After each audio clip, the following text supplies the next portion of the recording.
You've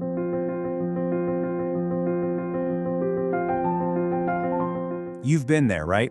That moment where your heart is absolutely pounding, your palms are getting sweaty, but on the outside, you have to look like you've got it all under control. We have all been in that exact spot. It kind of reminds me of this story about a college student. He's about to give the biggest presentation of his life, and he's just shrinking, trying to disappear into his chair. And his professor comes over and just gives him this simple command. And you know what? Something actually changes for him. And that's the kind of advice we've all gotten at some point, isn't it? It's that go-to piece of wisdom for job interviews or big meetings or, even a nerve-wracking first date.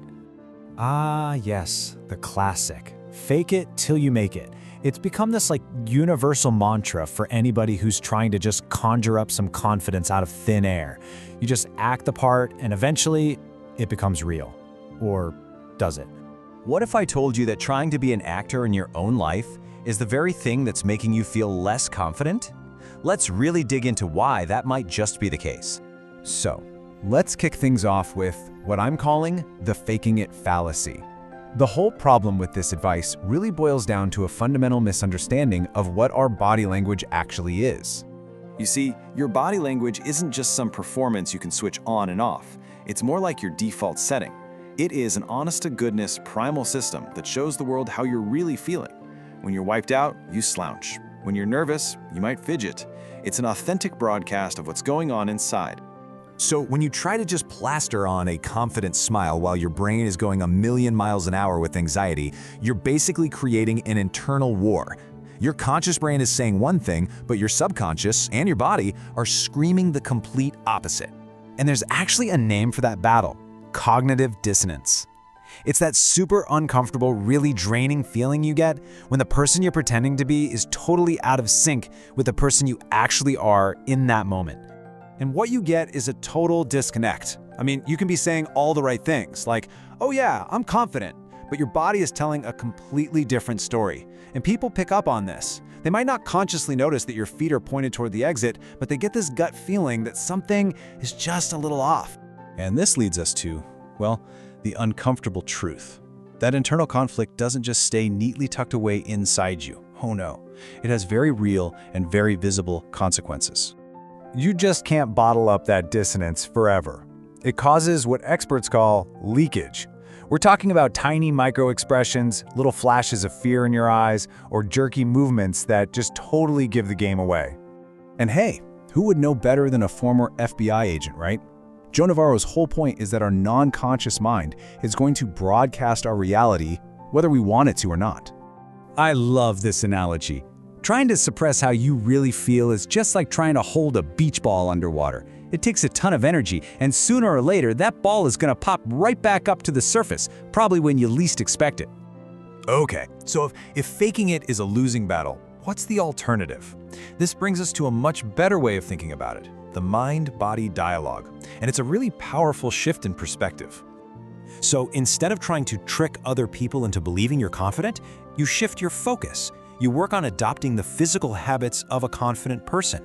The goal here isn't to lie to anyone, it's to be intentional with your own body. Now this is where it gets really cool. Your body and your brain are in constant communication. So when you intentionally stand up a little straighter, you're not just changing how you look to others, you are literally sending signals back to your own brain, telling your nervous system, hey, we're okay, we're in control here. This changes everything, doesn't it? Body language suddenly becomes a tool for self-regulation. You're using your physical self to influence your mental state, which then allows genuine confidence to actually grow and catch up. So how do we put this into practice? Let's build our toolkit. Okay, so let's get practical. How do we actually do this? Well, it all starts with a few small but very conscious adjustments. Posture is the absolute foundation. Remember that professor? Pulling your shoulders back and straightening your spine literally opens up your diaphragm.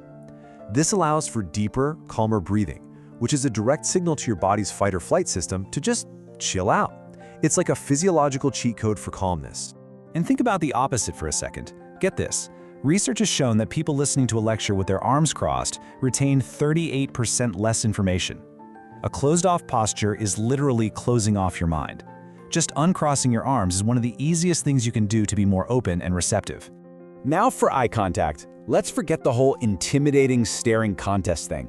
Instead, try the triangle technique. Your gaze just moves gently from one of their eyes to the other and then down to their mouth and back up. It feels way more natural, and it signals that you're really listening and engaged, which builds a connection instead of pressure. And don't forget your hands. They are such powerful communicators. For a handshake, you want to aim for a vertical palm that signals equality, and try to match their grip strength to build rapport. And when you're talking, use open palm gestures. It conveys honesty, and it helps you emphasize your most important points. So as you can see, all of these tools, they're not about creating some fake persona. The real goal, the end game, is about aligning your inside with your outside, creating genuine, authentic congruence. This great quote from Peter Drucker really hits it home. True communication is so much more than words. And you know who the first person you need to listen to is? It's yourself. What is your body telling you, and how can you align it with where you want to go? So let's end with a little experiment. Right now, wherever you are, just check in with yourself. Are your shoulders kind of hunched over? Are your arms crossed? Okay? Now just take a moment to sit up straight. Uncross your arms and take one deep breath. Feel that little shift? You're not faking anything. You are just choosing to send a better, more powerful message, and it all starts with yourself.